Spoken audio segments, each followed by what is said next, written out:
queridos, meu nome é Heraldo Gabri, sou pastor das Assembleias de Deus do Ministério de Madureira, moro na cidade de Caldas da Rainha, aqui em Portugal.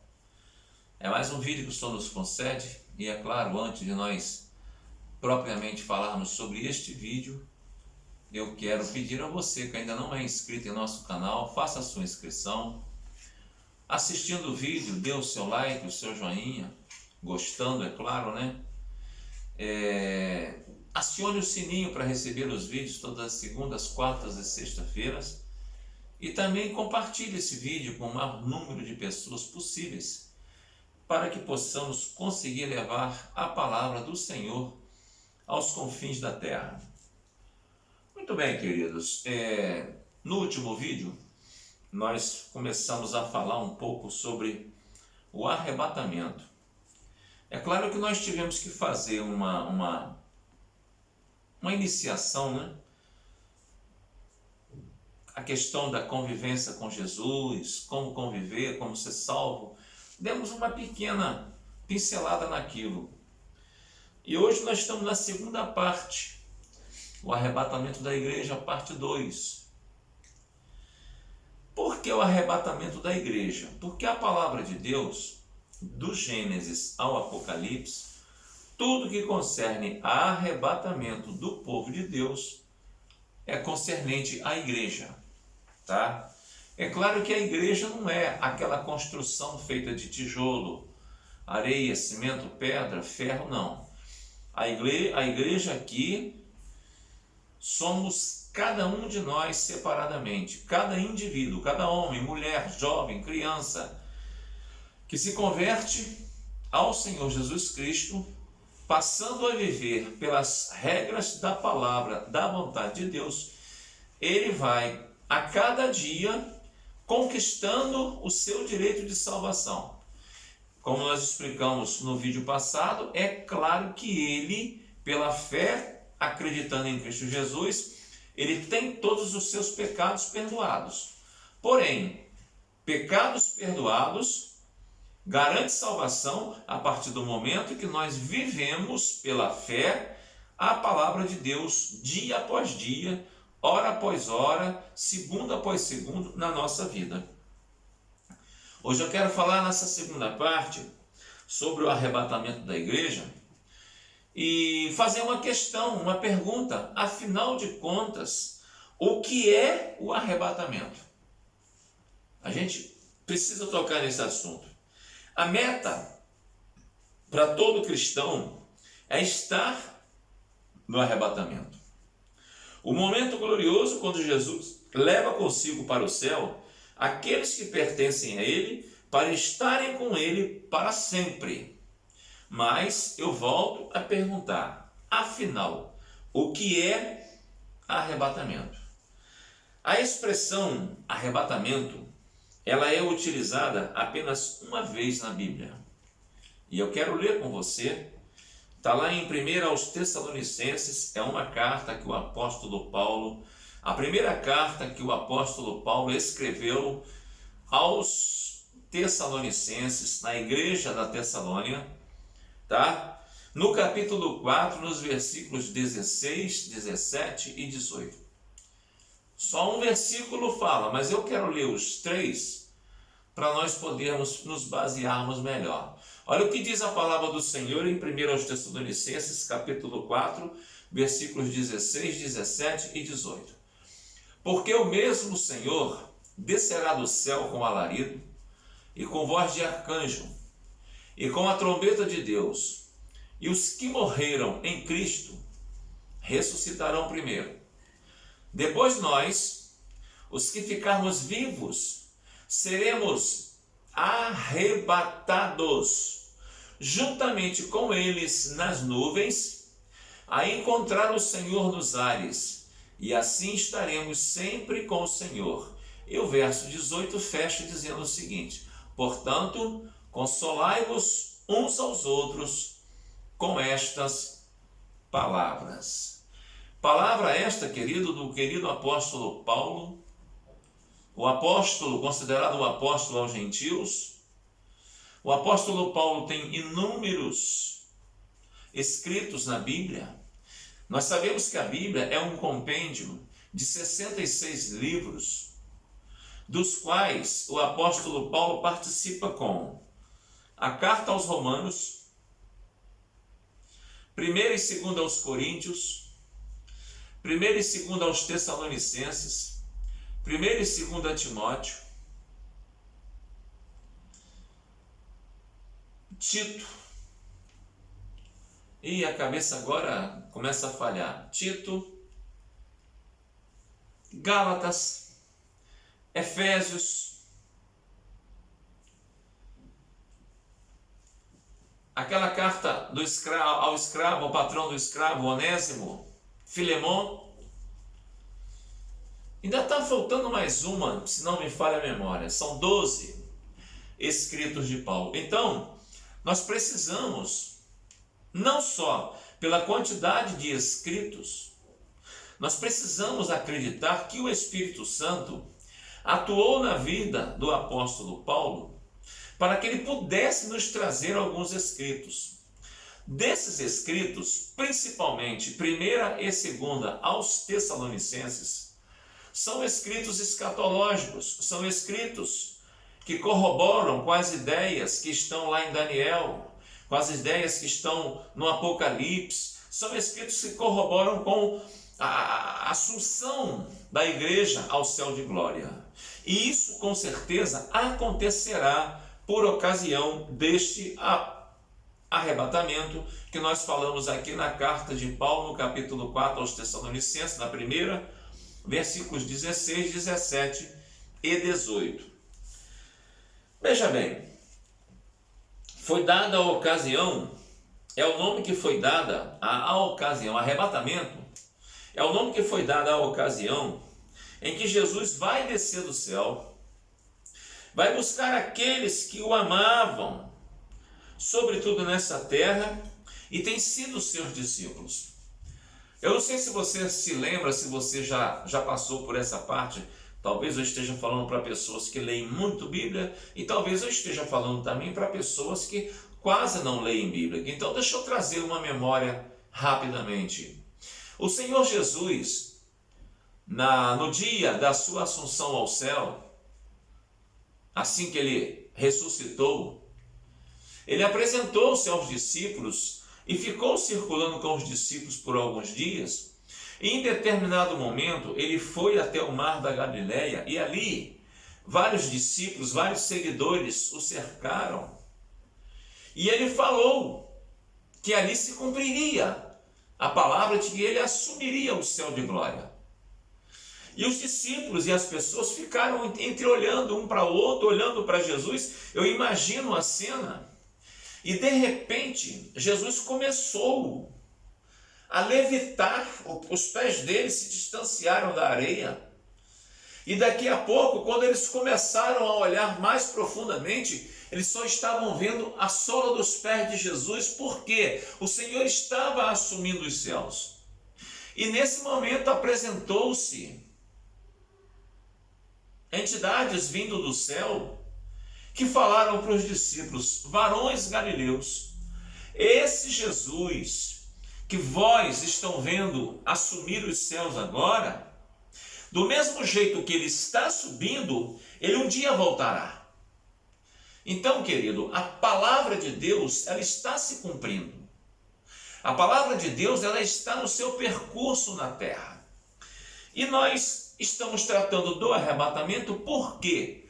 Porque está chegando o grande dia.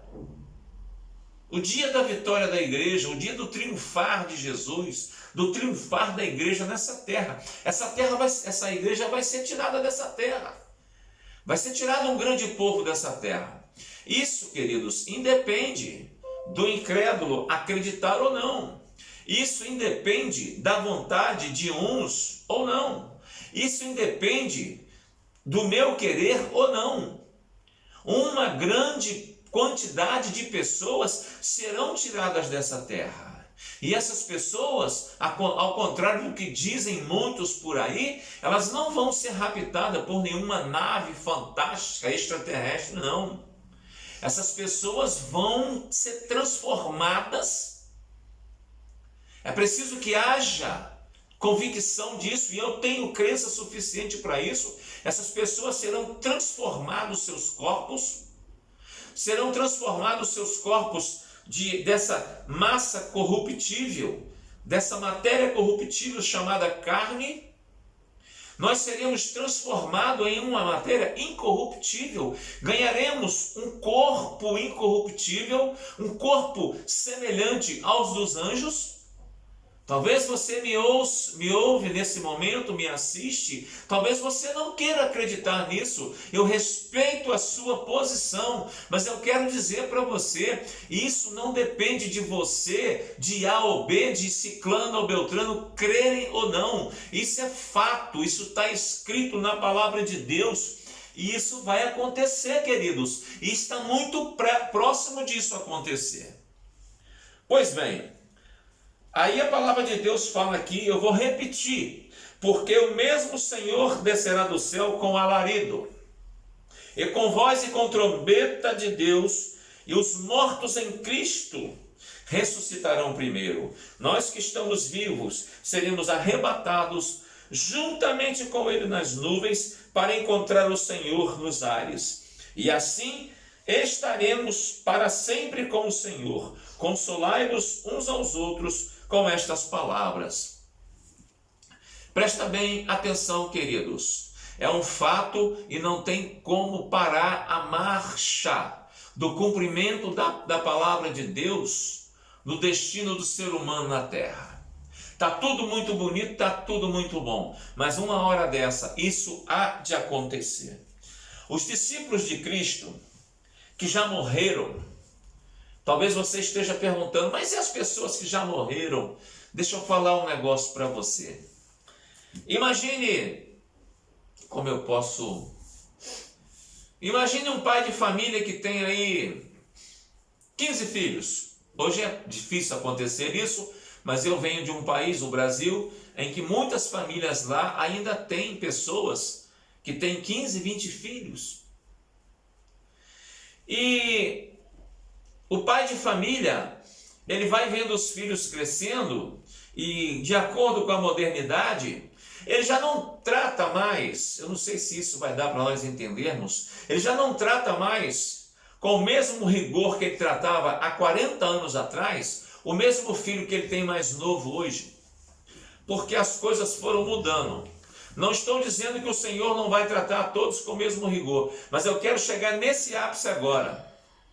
É como se o pai de família, com os filhos menores, colocasse a mão na cabeça e tolerasse determinadas coisas, para quando ele estiver mais maduro, ele tirar a mão e dar o corretivo. É quase isso, mas não é bem isso, porque não tem como eu comparar. Mas suponhamos as pessoas que, desde o Éden, Adão, Eva, aquele povo todo, até o dia em que Jesus Cristo morreu e ressuscitou. Todo esse povo que por aquela ocasião nasceu, cresceu, morreu, todos eles, até o dia em que Jesus morreu e ressuscitou, esse povo, ele quando morria, ele era acolhido pelos anjos. Se ele estivesse na presença de Deus, os anjos o colhia e levava-os até o seio da terra, onde ficava o seio de Abraão, até o fundo da terra. E ali eles ficavam guardados no seio de Abraão, tendo um abismo intransponível, porque do outro lado fica o inferno. Ah, pastor, isso é história da carochinha, isso é história para... Não, isso não é história da carochinha, não, isso é Bíblia. E Bíblia ensina isso. Acontece que Jesus, quando morreu e ressuscitou, a Bíblia nos diz que o Senhor Jesus, ao morrer, ele desceu ao inferno. Foi ao inferno, tomou a chave da morte do inferno da mão de Satanás, passou no seio de Abraão e levou para o céu o que estava no cativeiro. Levou cativo o cativeiro. O que aconteceu? Hoje, quando um servo de Deus vivo morre, passa dessa vida para outra, fala o termo que quiser, dorme no Senhor, ele já não desce mais ao seio de Abraão. Ele já vai direto para o local de descanso. Por quê? Porque está sendo preservado para o dia que a igreja for arrebatada, minutos antes, segundos antes, essas pessoas que morreram, elas serão transformadas em seus túmulos, levantarão em corpos glorificados, e assim que elas tiverem sido passado por esse processo, a igreja que estiver aqui, a Filadélfia de Deus que estiver firme, vivendo a palavra de Deus, também, ao som da trombeta, terá os seus corpos transformados. E aí, meus queridos, vai se cumprir esta palavra que nós lemos hoje. Este é o arrebatamento. Isto é o arrebatamento. E nós estamos falando algo que para muitos é difícil acreditar. Aliás, para muitos é difícil até aceitar. Mas eu volto a dizer, independe de eu querer aceitar, independe de eu querer acreditar ou não, porque a palavra do Senhor diz em 1 Coríntios, outra carta do apóstolo Paulo, primeira carta do apóstolo Paulo à igreja de Corinto, capítulo 15, versículos 52 e 53. Olha o que ela diz, o apóstolo Paulo, esse apóstolo que eu disse agora há pouco, que é crível, é pessoa que tem credibilidade, e Deus transmitiu a ele, assim, ó, tete a tete, ele foi elevado ao terceiro céu. Eu não posso falar sobre a história do apóstolo Paulo. E ele fala no capítulo 15, no versículo 52 e 53, na primeira carta de Coríntios, porque a trombeta soará, e os mortos ressuscitarão incorruptíveis. Queridos, isso aqui, ó, carne é passível de corrupção. A carne gosta do pecado, da mentira, da orgia. A carne gosta da porfia. A carne gosta da falsidade. A carne gosta disso tudo. Mas é nessa carne que vive uma alma e um espírito que pertence a Deus. E o Senhor há de requerer tudo isso. E ele fala, porque a trombeta soará, os mortos ressuscitarão incorruptíveis, e nós, os que estivermos vivos, seremos transformados. Goste ou não goste, creia ou não creia, aceite ou não aceite, é a palavra de Deus, e a palavra de Deus há de se cumprir. E ele continua, porque convém que isto que é corruptível se revista da incorruptibilidade, ou seja, convém que esse corpo, essa carne, caia ao pó, porque o pó deu, o que é do pó torna o pó, mas o que é de Deus torna Deus. Queridos, isso é a palavra de Deus, é digna de toda aceitação. Convém que isso que é corruptível se revista da incorruptibilidade, e isto que é mortal se revista da imortalidade. Aí, queridos, aí cessará todo pranto, porque o Senhor, a Bíblia nos garante que Ele enxugará de nossos olhos toda lágrima. Então, meus queridos, o arrebatamento da igreja é uma verdade. O arrebatamento da igreja está prestes a acontecer. E vou te falar um negócio. Eu sou da geração de 1958. Dificilmente a minha geração passe sem que haja esse fenômeno na terra. O arrebatamento da igreja, esse é a parte 2. Nós queremos, se Deus quiser, no próximo vídeo, continuar o arrebatamento da igreja, parte 3. Eu creio nessa palavra. Você pode crer?